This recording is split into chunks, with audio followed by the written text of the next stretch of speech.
When you pass through those security gates, you believe everything is under control.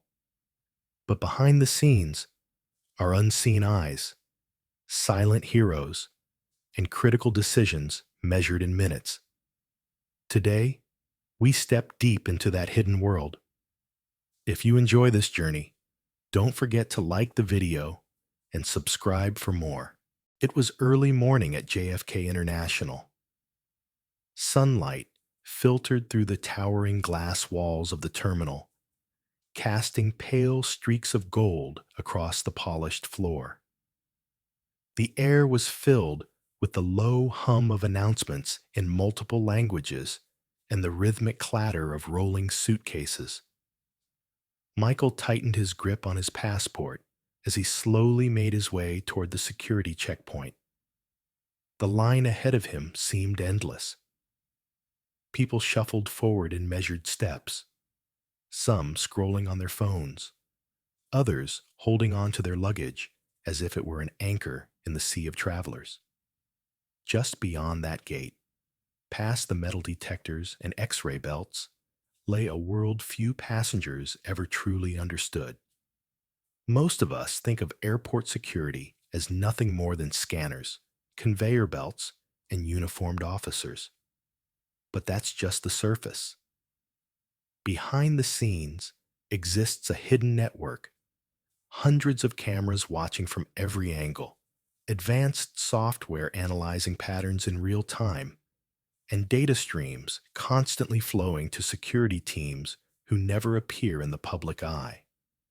Michael's eyes wandered as the line inched forward.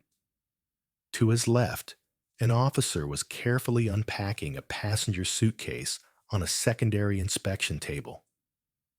Another officer studied the bag's X-ray image on a monitor, a vibrant blur of colors to the untrained eye. But to a trained screener, it was a clear map.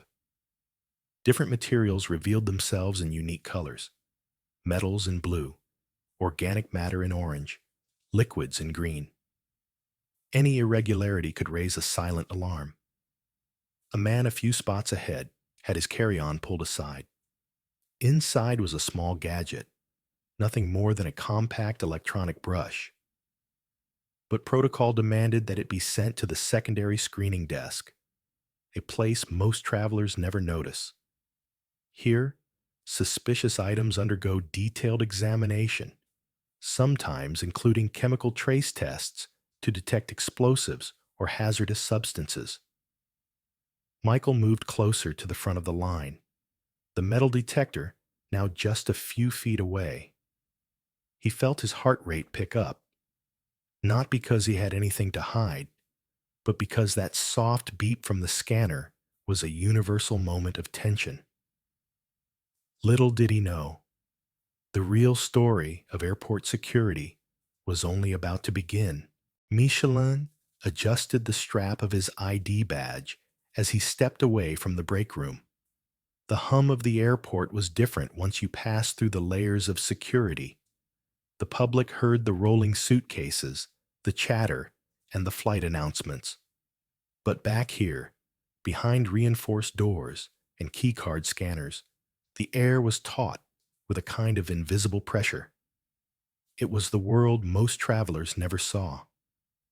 The hallway stretched ahead, lit with the sterile glow of overhead LEDs. Michelin's boots clicked against the polished floor as he made his way toward Checkpoint C, one of the busiest security screening zones in the terminal. On the surface, his job seemed simple: watch, check, and clear. But in reality, it was an elaborate chess game between vigilance and efficiency.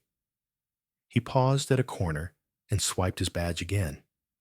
A magnetic lock clicked open, revealing the baggage screening area. Rows of X-ray machines hummed steadily, conveyor belts carrying an endless parade of bags, each one a mystery, until the image flickered across the monitor. The screen displayed a suitcase packed tightly with clothes, electronics, and something metallic tucked in a shoe. Michelin leaned closer. His colleague Priya glanced at him from the adjacent station. "Looks like a multi-tool," she murmured. "Passenger probably forgot it was in there."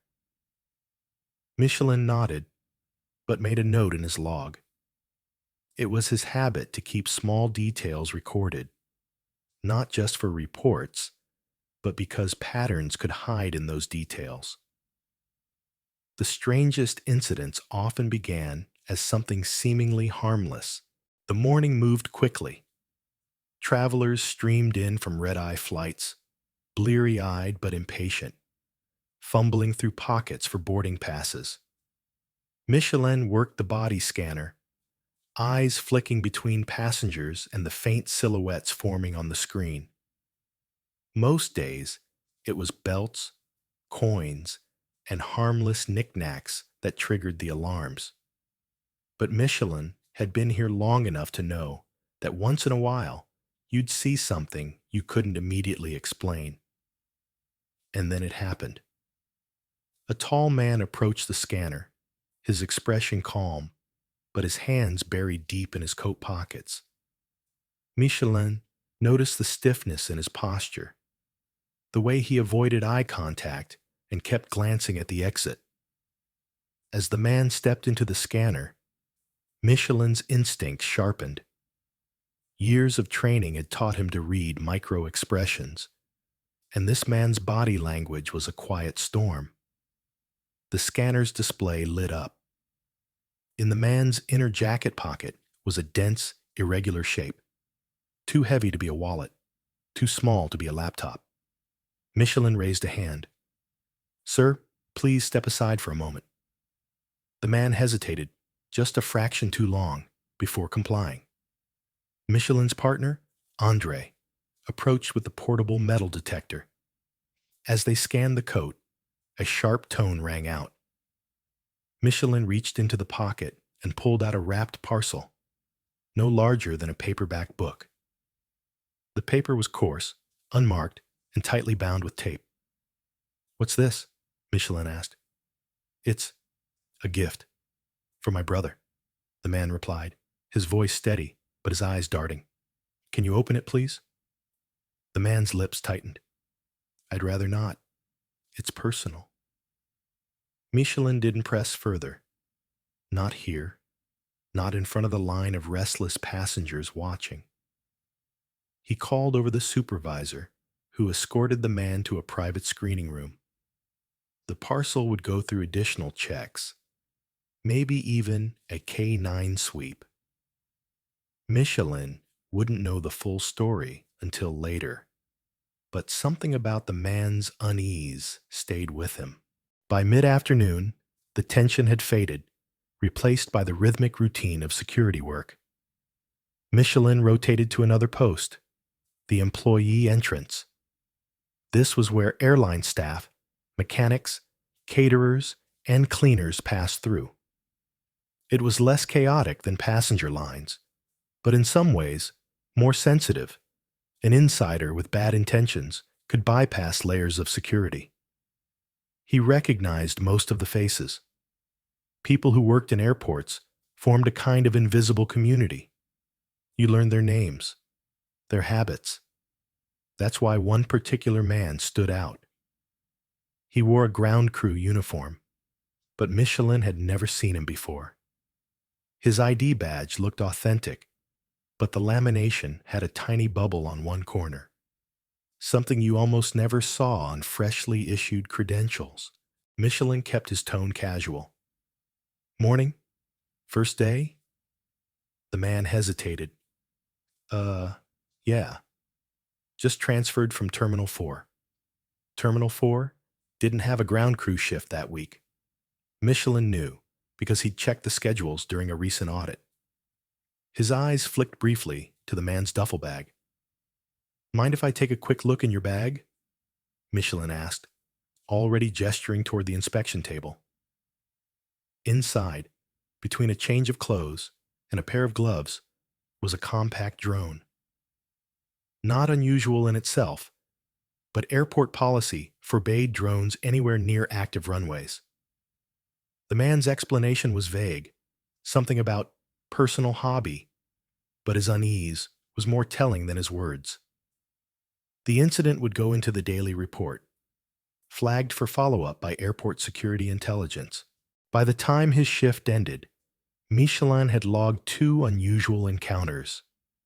Nothing explosive, literally or figuratively, but he knew from experience that trouble didn't always announce itself. Sometimes it whispered through coincidences, through faces you didn't recognize, through packages wrapped just a little too tightly. He grabbed his coat and stepped outside. The sun was setting beyond the runways, streaking the sky in gold and crimson. Out there, on the other side of the glass, travelers relaxed with coffee or hurried toward boarding gates, unaware of the micro-dramas unfolding behind the scenes. Michelin took a slow breath. This was why he stayed in the job. Not for the paycheck, not even for the prestige of wearing the badge, but for the quiet assurance that someone was watching when others weren't. The airport was a city in motion, and in that city, his post was both invisible and essential. Tomorrow, he knew, the conveyor belts would hum again. The scanners would light up. And somewhere in the stream of faces, another story would begin. Michelin arrived the next morning to a briefing room that felt different, tenser. His supervisor, Captain Reyes, was leaning over a table scattered with photos, X-ray images, and handwritten notes. "You remember the parcel from yesterday?" Reyes began without preamble. Michelin nodded. "The man at checkpoint C said it was a gift for his brother." Reyes slid a photograph toward him. The parcel had been cut open. Inside was a hollowed-out book, its pages carved to form a hidden compartment. Tucked inside was a thin, lead-lined case, shielding its contents from the initial X-ray scan. "What was inside?" Michelin asked. "A flash drive," Reyes said. "Encrypted. We're still working on it. But the markings on the case match devices used in data exfiltration." Michelin exhaled slowly. Airports weren't just about planes and passengers. They were crossroads for information, goods, and people who didn't want to be seen. He thought of the man's eyes, darting and calculating even in that short exchange. Reyes tapped another file. "And the ground crew guy with the drone, not in any system. Badge was cloned. We think he was scouting security blind spots on the tarmac." Michelin felt a quiet chill. 2 separate incidents in one day. Different individuals, different tactics, but both aiming at vulnerabilities most people didn't even know existed. Coincidence? He doubted it. By mid-shift, word had spread among the inner circle of security staff. Extra patrols were posted at service entrances, and random checks were increased. The airport moved as it always did, boarding calls echoing, suitcases rolling. But Michelin noticed the subtle shifts. More security vests in the halls, more eyes scanning the crowds. That evening, as he stepped into the staff corridor leading to the exit, Michelin saw a familiar figure. Yesterday's tall passenger, escorted by 2 plainclothes officers. The man's face was calm, almost resigned.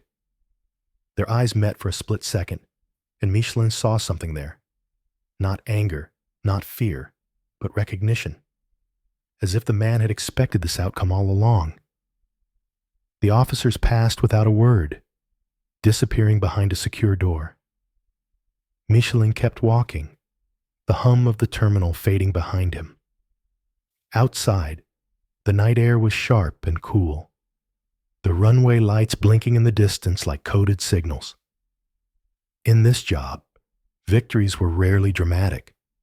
There were no headlines, no applause, just small, precise actions that kept thousands of people safe without them ever knowing. That was the hidden world of airport security, the one Michelin lived in every day.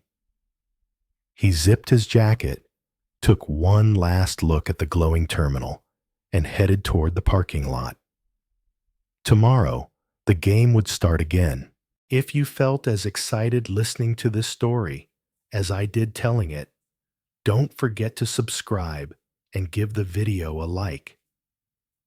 Every day, I'll bring you a brand new story from the skies and the heart of the airports. Until our next flight together, take care.